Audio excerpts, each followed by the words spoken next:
এই যে এগুলো হচ্ছে, আপনারা চেনেন কিনা জানি না, এটাকে বলে আগ্রা। এমনিতে অন্য কোনো নাম আছে কিনা জানি না, আগ্রা নামেই পরিচিত। তো এটা কিন্তু আসলে আমার কাছে খুবই ভালো লাগে খেতে। একদম নিরামিষ রান্না করবো একাদশীর উপবাস শেষে, রাতের বেলা সাবুর সাথে এটা খাবো তরকারিটা। যেহেতু ফোড়ন দেবো, দিয়ে দিচ্ছি কোকোনাট কুকিং অয়েল। তেলটা গরম হয়ে গেছে, এটা দিয়ে দিচ্ছি মেথি। একজন কমেন্ট করছেন যে কোন তরকারিতে কোন ফোড়ন দেওয়া যায়। আসলে এটা কিছুটা নির্ভর করে নিজের উপর। তো আজ আমি আদা রান্না করব, মেথি আর জিরা ফোড়ন দিলাম। আর ডাল রান্না করলে চেষ্টা করবেন অবশ্যই 5 ফোড়নে রান্না করতে, তাতে যেন মৌরিটা অন্তত পক্ষে থাকে, কারণ মৌরি ফোড়ন দিলে অত্যাবশ্যক অ্যামাইনো অ্যাসিডটা আমাদের শরীরে বেশি ভালো অ্যাবজর্ব হতে পারে। দিয়ে দিব আলু।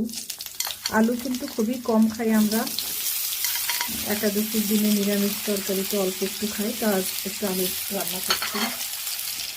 সামুদ্রিক লবণ দিয়ে দিচ্ছি, টমেটো আর কাঁচামরিচ, হলুদ।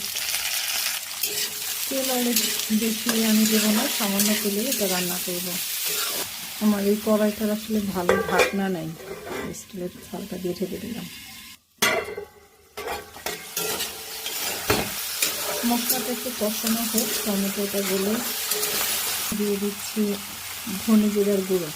আমি আসলে রান্নায় একটু মেথি বেশি পছন্দ করি, মেথির ঘ্রাণটা আমার খুব ভালো লাগে।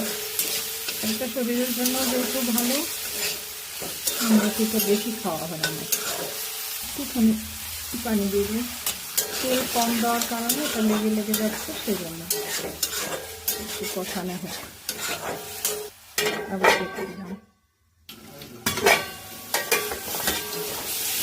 যেটা বেশ কষানো হয়ে গেছে। এবার আমি এটা দিয়ে দিচ্ছি আদাগুলো,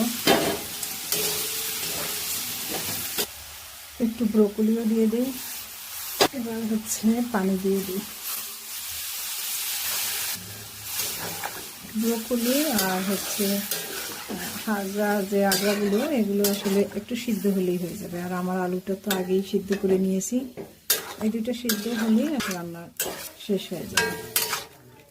আমি তরকারি অনেক বেশি আছে বা অনেক সিদ্ধ করে রান্না করি না, ঢেকে দেবো, কম আস্তে হতে থাকবে।